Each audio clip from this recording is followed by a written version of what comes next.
munaasabadan oo ay ka soo qayb galeen boqolaal dumar ah iyo waliba qaar kamid ah ragga Soomaaliyeed ee ku nool dalka Britain ayaa waxay isaga kala yimaadeen magaalada London iyo nawaaxigeeda waxaana lagu qabtay hotel ku yaala bartamaha magaalada London.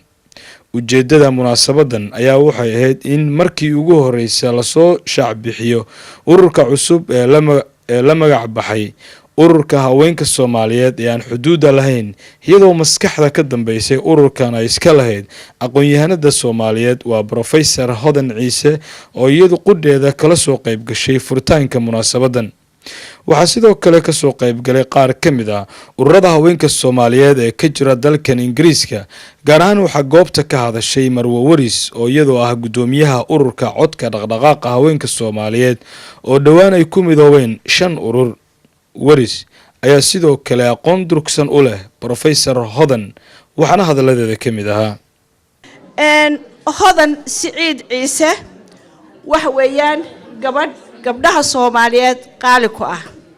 Hodan waxay ka qayb gashay ilaa 20 conference in ka badan oo u hadlaysay gabdhaha Soomaaliyeed. markaas maskaxdeeda ay ku soo dhacday bal dumarkan dhibaataysan iyo dumarka faraxsan ee dhulka jooga say xiriir u yeelan lahaayeen. magacaas markaa noo keentay tiri waxa weeyaan Women's Without Border. waxaan doonayaa inaan gabadh Caasha Geela leeyahay oo iyaduna wasiirka haweenka ee joogta aan iyadana salaan wanaagsan u diro.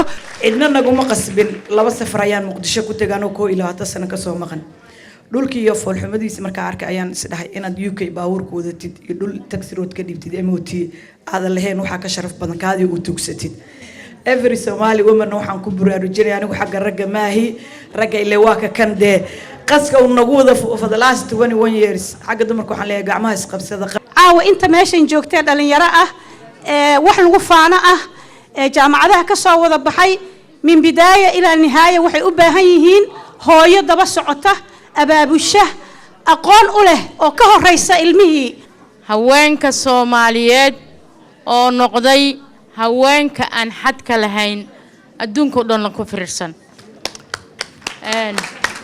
waxaan kaloon aad iyo aad ugu mahadinayaa walaashay Hodan oo ah qofka xoojiyay abuuray codka haweenkana ku hadla markasta iyo dhalinyaradaba.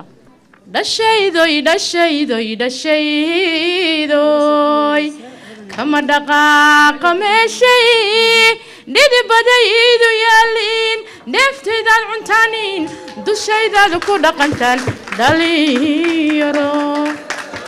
haweenka Soomaali hadafkeenu waa mid qura ee habeenaya maalin howshay hergelinayaan ragana Soomaaliyeed oo hagaagsano.